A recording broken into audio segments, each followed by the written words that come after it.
और अक्सरियत का एहतराम आपको करना पड़ेगा। आपकी अक़लियत का एहतराम किया था हमने। हमें मालूम था हम अक्सरियत में हैं, हमें मालूम था हमारी हुकूमत बन रही है, हमें मालूम था आपने हमारा मैंडेट चोरी किया है, लेकिन हमने इस निज़ाम को चलाने के लिए, हमने इसके एहतजाजन ही सही, हमने इस हाउस के अंदर अब बैठे, हमने अपोजिशन का किरदार अदा किया।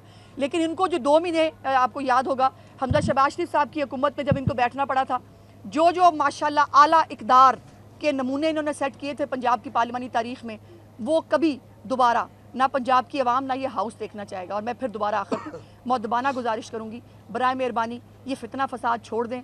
पाकिस्तान की आवाम को फितना फसाद की ज़रूरत नहीं है। पंजाब के आवाम अपने मसाइल का हल चाहते हैं, जो इंशाअल्लाह ताला मरियम नवाज शरीफ साहिबा की सरबराही में जो पंजाब हुकूमत एक बड़े मैंडेट, एक वाज़ह मैंडेट के साथ बनने जा रही है, उस हुकूमत के ज़रिए जो एक डेवलपमेंट के हवाले से एक नए ट्रेडमार्क सेट करेगी, जो एक इंफ्रास्ट्रक्चर के हवाले से, जो एक गवर्नेंस के हवाले से, जो एक प्रोग्रेसिव पंजाब का एक जो चेहरा है वो इंशाअल्लाह ताला आपको देखने को मिलेगा। और हमें वो पंजाब का वो चेहरा पाकिस्तान को, पंजाब की आवाम को दिखाना है। ये तमाशा मैं रो रहा हूँ, मुझे पकड़ के ले गए, ना करते ऐसे काम कि आपको को पकड़ के ले जाता अगर कोई ले गया तो।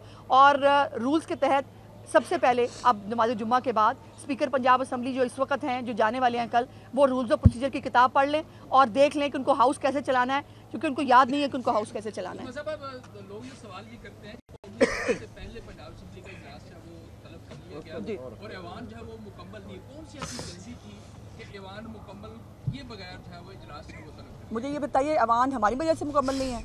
अगर इन्होंने लिस्टें टाइम पे जमा नहीं कराई, अगर सुन्नी इत्तेहाद काउंसिल में फैसला आपने इलेक्शन की जो है वो होने के 15 दिन बाद किया है, तो उसमें हमारा कसूर है?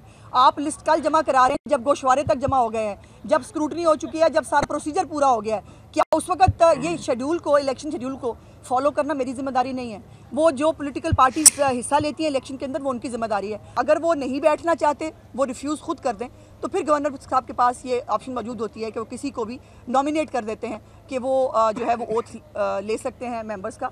लेकिन मैं चाहती हूँ कि स्पीकर साहब चले आए गलत तरीके से थे, जाएँ कम से कम इज़्ज़त और एहतराम के साथ।